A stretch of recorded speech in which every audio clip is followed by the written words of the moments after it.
Moscow sitting down with President Bashar al-Assad of Syria late last year, a senior Kremlin envoy described the benefits to come as Moscow shepherded the Syrian conflict toward a political settlement, particularly in rebuilding the war-ravaged country. But Mr. Assad cut the Russian off, asking why, with the Syrian government so close to victory, a political solution was necessary at all, according to a senior Arab diplomat who was briefed on the meeting. Nearly 2.5 years after he intervened militarily to prop up Mr. Assad, President Vladimir Putin of Russia finds himself stuck in Syria, not quite able to find a solution despite having declared mission accomplished on at least 3 occasions.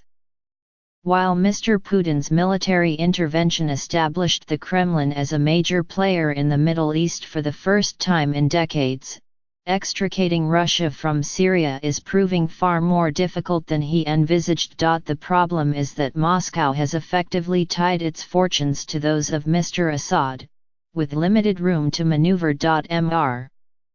Putin can neither withdraw nor push real political change in Syria without risking the collapse of the Assad government, which would jeopardize both the effort to diminish American influence in the region and Mr. Putin's own prestige. Mr. Assad, well aware of his leverage, resists Russian attempts toward compromise with the Syrian opposition. In that unhappy equilibrium, the war drags on with unknown consequences for Moscow.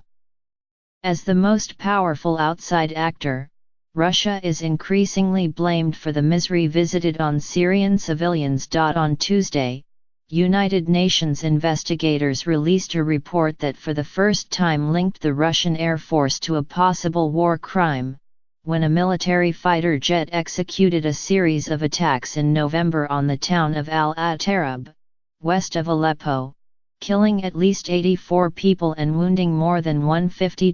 Throughout Syria, the volatile mix of forces including Russian mercenaries whose fate is causing headaches at home risks amplifying the violence and deepening Russia's involvement. At the same time, a developing competition with Iran over reconstruction contracts risks eroding their alliance. The differences with Damascus were starkly evident at a Middle East conclave in Moscow in late February. Sergei Lavrov, the foreign minister, opened a 2-day meeting at the Valdai Discussion Club, perhaps Russia's most prestigious international foreign policy forum. With a rosy assessment of the Russian-led effort to unite the fractious Syrian parties in negotiations to end the war, the Syrian government expressed zero interest. In a speech, one of Mr. Assad's closest advisers, Boudhina Shaban, omitted all mention of a negotiated settlement. Instead, she said repeatedly that Damascus would soon declare a final victory that she said had been delayed by American and Turkish aid to the opposition. Russia expressed overt frustration. Even the Valdai position paper put out beforehand chided the Syrian position, saying that part of the government elite may have greater hopes for military victory than the dividends that negotiations would eventually pay. This military victory is an illusion, you cannot win this battle, said Vitaly Vnomkin, the director of the Institute of Oriental Studies at the Russian Academy of Sciences and a trusted Russian government advisor on Middle East matters. In Moscow, Middle East experts and military analysts noted that divisions within the Russian government, particularly within the Ministry of Defense, contribute to the gap between Russia and Syria. A dovish faction wants to pocket the military's enhanced prestige and get out, seeing the defeat of the Islamic State militant group last year as a missed exit. The more hawkish sorts see advantages for Russia in Syria's remaining an open wound. On the professional level, officers are rotated in every 3 months, gaining battlefield experience, promotions, and higher pay. The conflict has also provided a showcase for Russian weapons, the country's most important export after oil. Russia is also wrestling to contain differences with Iran and Turkey. Strategically, Moscow and Tehran see eye to eye in terms of preserving the existing Syrian government. They maintain a symbiotic military relationship as well, with Russia owning the skies while Iran fields around 60,000 fighters who form the spine of the regime's ground forces. Yet cracks are appearing, as the reconstruction era beckons somewhere on the horizon. Important sectors of the economy need to be rebuilt, particularly oil and gas exploitation, phosphates, power plants, a new harbor and a third cell phone carrier. Iran thought it had locked up significant projects with a series of memorandums signed in early 2017. But no firm contracts materialized, said Jihad Yazigi, the Beirut-based editor of the Syria report. Dmitry Rogozin, a deputy Russian prime minister, clawed some of them back during a December visit, according to the senior Arab diplomat, who would speak only anonymously, following diplomatic protocol. Publicly, Mr. Rogozin announced that Russia had won exclusive control over the oil sector, which had previously been developed by Western firms. Complaints from both countries suggest that matters remain in flux. Noting that Russia had already obtained political, military, and economic concessions, Rahim Safavi, a senior advisor to Ayatollah Ali Khomeini of Iran, said recently that Syria could repay the costs incurred by Iran through cooperation in its oil, gas, and phosphate sectors, the Iranian news agency ISNA reported. Yet the Russian envoy who attended the meeting with Mr. Assad, Mr. Rogozin, also said that the Russian people expected some return for their sacrifices and called Syria an infinitely rich country.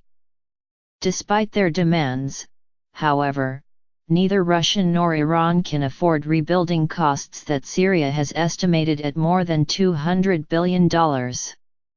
Instead, both seem to want to act as agents for private firms or other countries. Most Arab and Western players have hinged any investment on political reconciliation. China, too, is holding back. Russia insists that a political dialogue is alive, experts said, partly because it needs one to sway the European Union and other rich donors. The Americans, the Gulf, and the EU have all conditioned the reconstruction on a meaningful political process, which the Russians cannot deliver from Bashar, said Vladimir Frolov, a foreign policy analyst.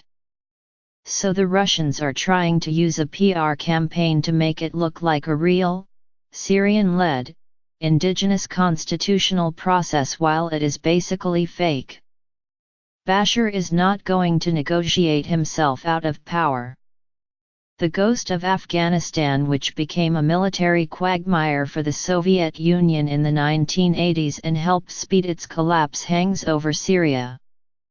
Yet the level of Russian commitment is far lower, in money and loss of life, less visible at home and so far not an issue with average Russians. Ultimately, analysts say, the Kremlin will have to deal with Washington, whose coalition forces control about 1/3 of the country, including most of the oil wealth. Many experts believe that some form of Russian-American dialogue that ropes in the rest of the outside players is the only hope to end the conflict. By sticking around, Russia expects to eventually hammer out some peace agreement with Washington that will cement the Kremlin's enhanced role in the Middle East. However, the weight carries the risk that Russia could be dragged deeper into the conflict by an unexpected spark along any one of several tense battlefronts, in the north, between Turkey and its longtime Kurdish foes, in eastern Syria, between Syrian government troops backed by Russian mercenaries and American allied forces, and along Israel's border with Lebanon and Syria near the Golan Heights, the site of a recent confrontation between Iran and Israel. Maybe the Russian government thought that when it destroyed Daesh the war would be over, that it would end the violence and provide the means to a political solution, said Boris V. Dolgov, a Middle East expert at the Russian Academy of Sciences. Using the Arabic acronym for the Islamic State. The reality is not like this.